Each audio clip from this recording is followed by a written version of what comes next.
Most people assume nicknames are just cute words, little labels you attach to someone you like. But psychologically, that's a very shallow reading of what's actually happening. In reality, a nickname is never just about language. It's about emotional association. It's about how the brain links a sound to a feeling, and in relationships, feeling always wins over logic. When you give a woman a nickname, what you're really doing, whether you realize it or not, is creating a private emotional category for her inside your world. It's no longer just her name, and it's not just a generic term like everyone else uses. It becomes a signal that says, you are seen differently here. And that difference is what the human mind pays attention to. From a psychological perspective, people don't bond through words alone. They bond through emotional repetition. If every time you use a certain nickname, it is paired with warmth, attention, humor, or safety, the brain starts to store that word as an emotional trigger. Over time, the nickname stops being just a word. It becomes a feeling shortcut. The moment she hears it, her emotional state subtly shifts because the mind remembers how it usually feels in that context. This is why the emotional connection behind a nickname matters far more than the nickname itself. You could take the most common word in the world, and if it is consistently delivered with genuine affection and presence, it becomes powerful. On the other hand, even the most creative nickname will feel empty if it lacks emotional truth. People underestimate this and focus too much on inventing clever terms, when in reality, authenticity is what gives language its weight. There's also a deeper philosophical layer here. Human beings are constantly searching for meaning in how they are perceived by others. A nickname, when used correctly, becomes a form of identity recognition. It subtly communicates, I don't just see you as a role in my life. I see your individuality. That recognition is deeply satisfying because it touches a fundamental human need to be understood beyond surface-level interaction. But there's a line that must be understood clearly. Emotional connection cannot be faked. If a nickname is used as a strategy without genuine presence behind it, it collapses. People may not always be able to explain why something feels off, but they can feel it instantly. The human brain is highly sensitive to incongruence between words and intent. That's why authenticity isn't just recommended, it's required. So when we talk about nicknames women secretly love, we are not talking about vocabulary. We are talking about emotional intelligence, the ability to make someone feel personally acknowledged in a world where most interactions are mechanical and repetitive. That is rare, and what is rare naturally becomes valuable. And if you truly understand this, you stop trying to impress through words and start focusing on what those words carry emotionally. Because in the end, she won't remember the nickname itself nearly as much as she remembers how it made her feel when you said it. And that feeling is what decides everything. When we talk about nicknames that women secretly love, the second layer that most people completely miss is personalization. And this is where things move from generic attraction into something far more psychologically precise recognition of identity. A woman doesn't respond deeply to a nickname just because it sounds soft or affectionate. She responds because it reflects something she believes about herself or something she wishes others would notice about her. That's the hidden mechanism. The mind is constantly scanning for evidence of, do you see me the way I see myself? Or even, do you see something in me I haven't fully expressed yet? A personalized nickname answers that question without needing a long explanation. This is why generic terms often fail to create lasting emotional impact. Words like baby, love, or sweetheart are widely used. They carry warmth, but they don't carry identity. They don't separate her from anyone else. Psychologically, they place her in a category that many people already occupy. And when something is shared by everyone, it loses its sense of emotional exclusivity. But when a nickname is shaped around her individuality, her energy, her habits, her expressions, the way she reacts to situations, it creates a very different effect. Now she is no longer receiving a label. She is receiving recognition. And recognition is one of the most powerful emotional rewards in human psychology. Think about it like this. Every person is constantly performing small expressions of identity in daily life.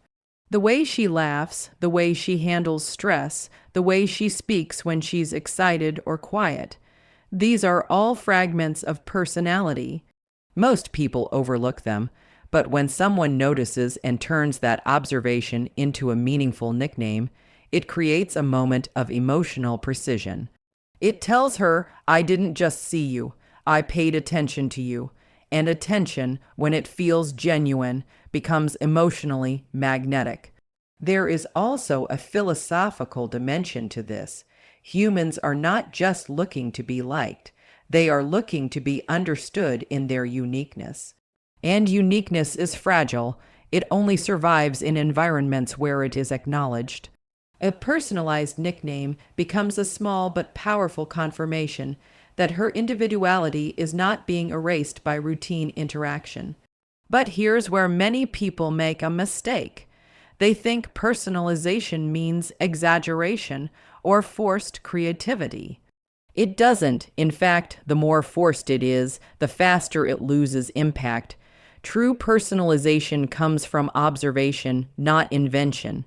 It comes from noticing patterns in who she already is and reflecting them back in a simple, natural way. The best nicknames don't sound like they were created. They sound like they emerged naturally from interaction. And when that happens, something subtle but important shifts. The nickname stops being just a word between two people and becomes a private emotional reference point. A shared language that doesn't need explanation. That kind of connection is what creates emotional closeness that feels effortless, not manufactured. So the deeper truth here is simple. Personalization is not about being clever with words, it's about being accurate with attention. The more accurately you reflect someone's identity back to them, the more emotionally significant your presence becomes in their mind. Because in the end, people don't fall for what is said to them.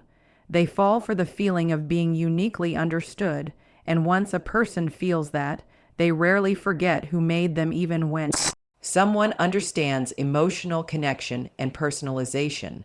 There's still a third layer that determines whether a nickname actually lands or completely falls flat. And this is where most people unintentionally ruin the entire effect: tone, timing, and authenticity. Because the truth is, words alone are never the deciding factor. The human brain doesn't evaluate communication in isolation. It evaluates context, it evaluates energy, it evaluates consistency between what is said and what is felt. So even the most perfect nickname can feel completely empty if it is delivered in the wrong way. Let's start with tone. Tone is the emotional signature behind the word. It tells her how to interpret what she is hearing.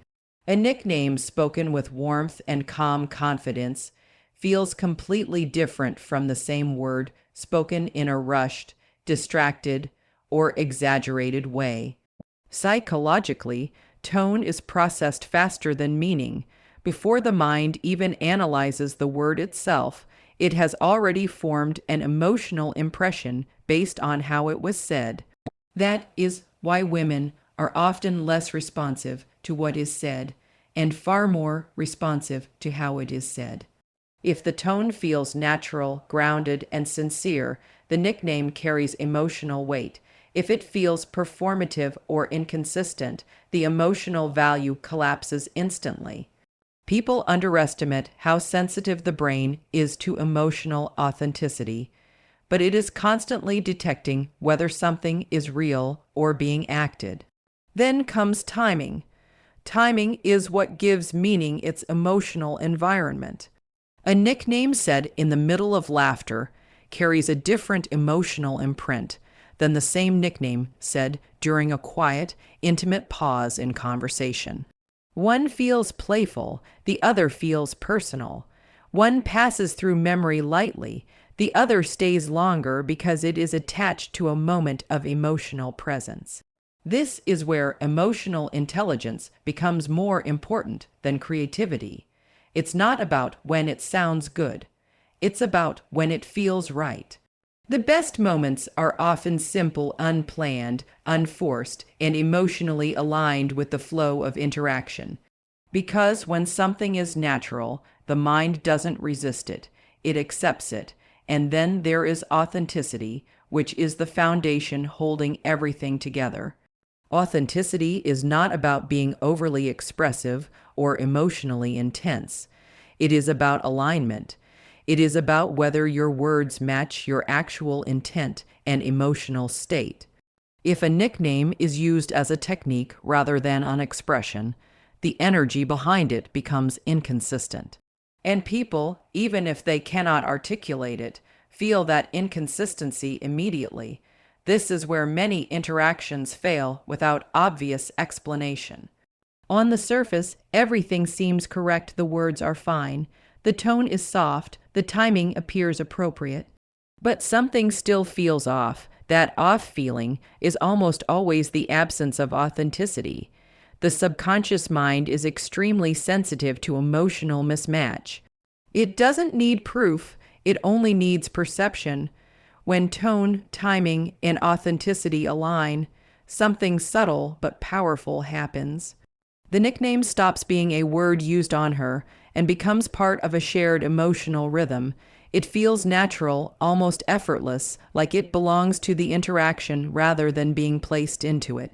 And that is when it starts to carry real emotional weight, because at that point, she is no longer reacting to the word itself.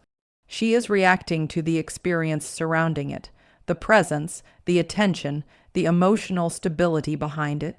And that is the final truth most people miss. A nickname does not create attraction on its own. It only reveals the quality of the presence behind it. So if you want words to matter, you cannot focus on the words alone. You have to become the kind of presence where even simple words feel meaningful. Because in the end, she won't remember what was said as much as she remembers the energy it came from. And that energy is what quietly decides everything.